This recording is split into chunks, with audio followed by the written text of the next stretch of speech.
On October 28th of 2001, Ray Charles took stage at the World Series to sing America the Beautiful to a sold-out crowd of Americans grieving the tragedy of September 11th just weeks earlier. The song is more than just music, and more than just poetry. It's a rallying cry that has brought Americans together to rebuild after many tragedies. And at the conclusion of this song, with thousands of people singing his anthem in unison, Ray stands up, overcome with emotion.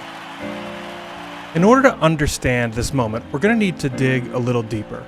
Deep enough to understand the pretext to our greatest moment of American musical patriotism.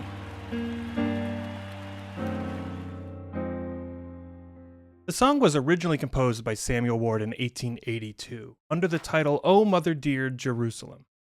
He was the organist at Grace Episcopal Church in Newark, New Jersey, but it wasn't until 1910, 7 years after he died, that his lyrics were replaced with the prolific poetry of a 33-year-old English professor. And that's when the song became anchored forever in American history. Let's rewind a little bit. The RMS Titanic tragically sank today after its bound... No, a little further. McKinley served his country well and died a martyr, the third president to be assassinated. Still not far enough. Okay, whoa, too far. Okay, yeah, there, that's better.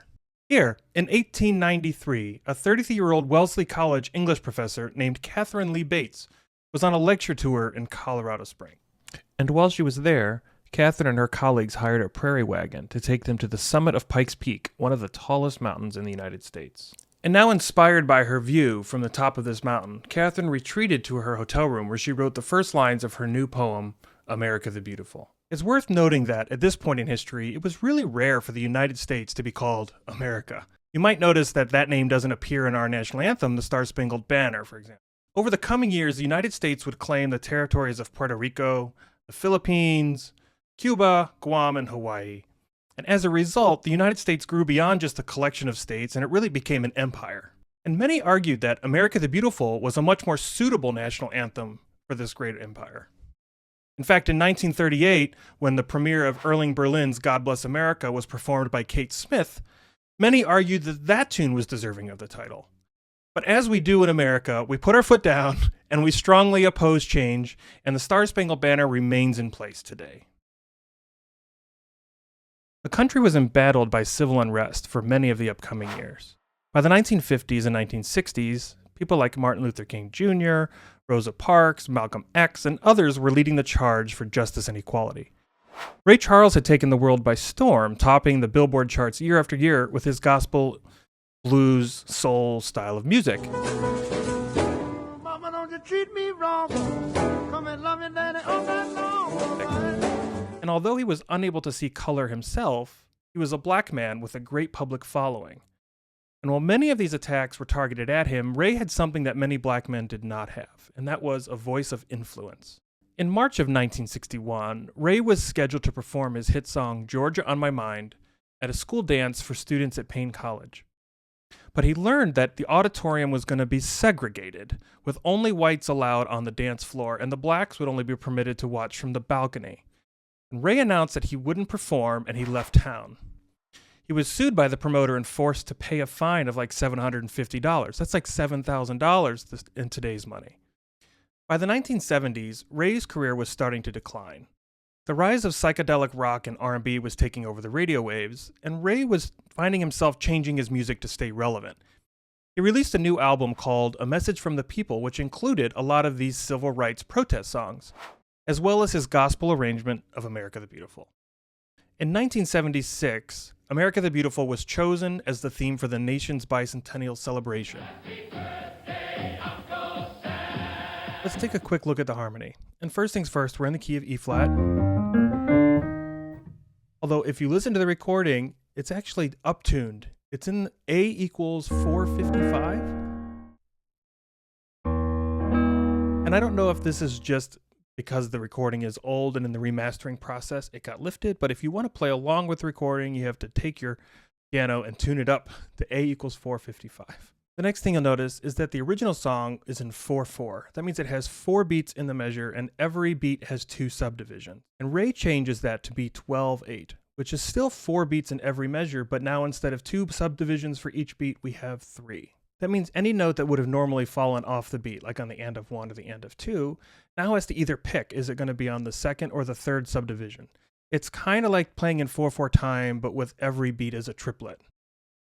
Remember, this song was originally a hymn, and most hymns have very simple chords, and this song is no different. Ray's version of this basically has 3 chords. It has a 1 chord, E flat, it has a 5 chord, B flat 7, and it has a 4 chord. There are a couple additions in other places, but generally that's it. It's 1, 4, and 5. What Ray does with these 3 chords is really nothing short of genius, but he follows kind of 2 ideas. One is that he follows the bass motion. So he likes to make linear lines that are almost singable as their own counter melodies. And that often means that we might play something like a B flat 7 chord, but with an F in the bass, because it helps the bass movement stay nice and fluid. The other thing Ray does is he'll take 2 of the main chords of the song and he'll insert a passing chord in between them just to create some smooth movement. So for example, if we're starting on the 1 chord, E flat, maybe we want to go to the 5 chord but with the F on the bass. So we're going to play a B flat chord with F in the bass. We can move between these 2 by putting a diminished chord in between them. This is exactly what Ray does in the first line of the song. We're going to start on the 1 chord, diminished. Now we're on the 5 chord over F. Now he's going to repeat the same thing, diminished, but instead of going to the 5 over the F, he's going to substitute a 2/5.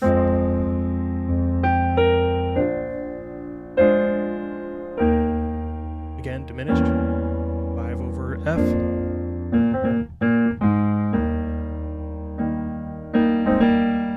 Diminished, 5 over F.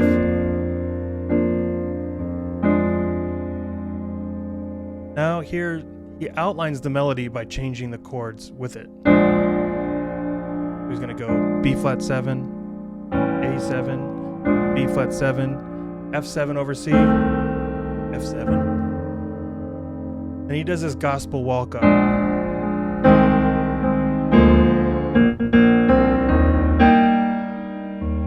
Okay, now we're in the chorus. And the chorus basically has the same chord structure as the verse. And we just don't want it to be so boring. So we don't want to repeat. He wants to elevate it, spice it up a little bit, make it feel a little bit different, a little more energy.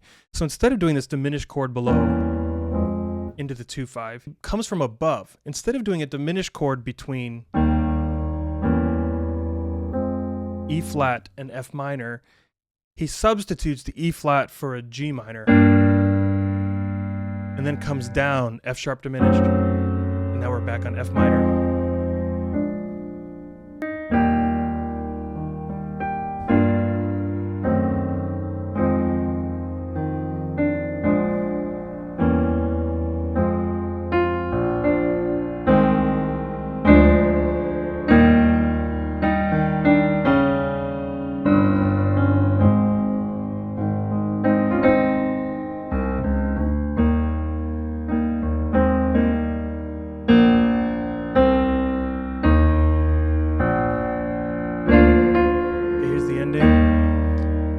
We end on the 1 chord, he's going to move to the 4 chord again. He's going to do that with this really clever move of making the 1 chord a 7th chord again over the 3,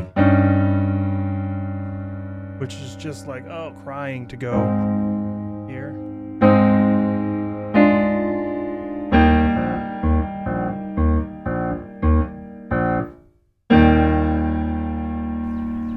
From a lyrical standpoint, Ray uses 2 verses from the original. He uses the 3rd verse and the 1st verse, and he actually starts with the 3rd verse.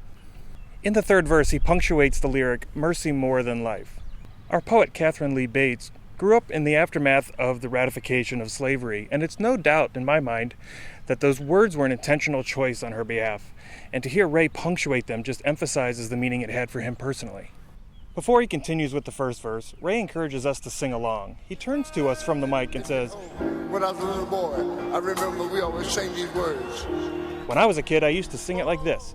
And that welcomes us to join him in singing, to bring these words and to speak them into existence, to come together in unity as one voice to support ourselves in these troubled times. Whenever I hear this song, that's what brings the emotion to me, is the idea of everybody coming together as one to stand up for each other and support each other in difficult times. Boy, it's a hot one here today.